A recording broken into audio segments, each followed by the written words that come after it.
Hello મિત્રો, મારી YouTube ચેનલમાં આપ સર્વનું હાર્દિક સ્વાગત છે। આજે આપણે ધોરણ 5 સ્વાધ્યાય પોથી ભાગ નંબર 5 વિષય પર્યાવરણ જંગલો કોના આ એકમનું સંપૂર્ણ સોલ્યુશન જોવાના છીએ।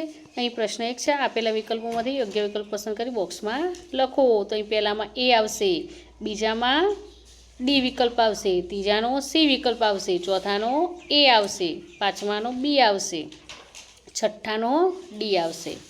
હવે પ્રશ્ન 2, આપેલા વર્તન યોગ્ય છે કે અયોગ્ય તે જણાવો। તો પહેલું યોગ્ય વર્તન છે, બીજામાં યોગ્ય વર્તન આવશે, ત્રીજામાં અયોગ્ય વર્તન આવશે, ચોથામાં યોગ્ય આવશે। હવે પાંચમામાં અયોગ્ય વર્તન આવશે, છઠ્ઠામાં પણ અયોગ્ય વર્તન, અને સાતમામાં યોગ્ય વર્તન, અને આઠમામાં પણ યોગ્ય વર્તન આવશે। હવે પ્રશ્ન 3 છે। તમારા ગામમાં જૂનામાં જૂના વૃક્ષને પાડવાનું નક્કી થયું છે, તો તમે શું કરશો? તો હું ગામના વડીલો અને સરપંચને મળીને વૃક્ષનું મહત્ત્વ સમજાવીશ અને તે વૃક્ષ ન કાપવા સમજાવીશ। પછી જંગલો આપણને કેવી રીતે ઉપયોગી છે? તો જંગલો વાતાવરણને શુદ્ધ રાખે છે અને ઓક્સિજન આપે છે। જંગલો વરસાદ લાવવામાં મદદરૂપ થાય છે। તે આપણને લાકડું, ફળ, ગુંદર, મધ અને ઔષધિઓ આપે છે। જંગલોનો નાશ થતો અટકાવવા આપણે શું કરવું જોઈએ? તેનો જવાબ આ પ્રમાણે છે। પછી તમારા વિસ્તારમાં જંગલો છે તેની જાળવણી માટે કેવા પ્રયાસો કરવામાં આવે છે? પછી પાંચમો છે, કઈ કઈ મિલકતનો આપણે સહિયારી રીતે ઉપયોગ કરી શકીએ છીએ? તો જેમ કે શાળા, પુસ્તકાલય, બગીચો, દવાખાનું, ગ્રામ પંચાયત, મંદિર, આંગણવાડી વગેરે। હવે છે તમારા વિસ્તારના પ્રખ્યાત નૃત્ય વિશે કહું। તમારા વિસ્તારનું પ્રખ્યાત ગરબા છે। નવરાત્રિમાં તેમજ આનંદના પ્રસંગોમાં લોકો ગરબા રમે છે। આ ઉપરાંત રાસ ગરબા અને ભવાઈ પણ ખૂબ જાણીતી છે।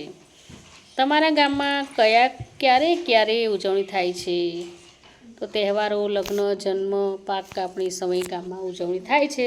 લોકો એકઠા થાય છે, ગરબા ગાય છે, વાનગીઓ બનાવે છે અને એકબીજાને શુભેચ્છા આપે છે। પછી અહીં 8મો પ્રશ્ન છે। આદિવાસીઓ જંગલોમાં કેવી રીતે રહે છે? તો આદિવાસીઓ જંગલોમાં કુદરત સાથે સુમેળમાં રહી જીવન જીવતા હોય છે। તેઓ પાંદડા અને માટીથી બનાવેલા ઘરોમાં રહે છે અને જંગલોમાંથી મળતા ફળ, કંદમૂળ અને પર આધાર રાખે છે। 9, જંગલ પેદાશોમાંથી આપણને કઈ કઈ વસ્તુઓ બનાવી શકીએ છીએ? તો ખાખરાના પાનમાંથી પડિયા, પતરાળા, ટીમરૂના પાનમાંથી બીડીઓ બનાવી શકીએ છીએ અને વાંસમાંથી ટોપલી, ટોપલા, રમકડા વગેરે બનાવી શકીએ છીએ।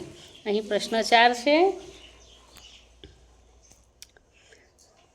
તમારા માતા પિતા અથવા શિક્ષક પાસેથી જાણીને આપણા દેશમાં જંગલો બચાવવા માટે થયેલા આંદોલનના નામ લખી એક આંદોલન વિશે લખો। ચીપકો આંદોલન, જંગલો બચાવો આંદોલન, સાયલન્ટ વેલી આંદોલન, નર્મદા બચાવો આંદોલન, બિશ્નોઈ આંદોલન।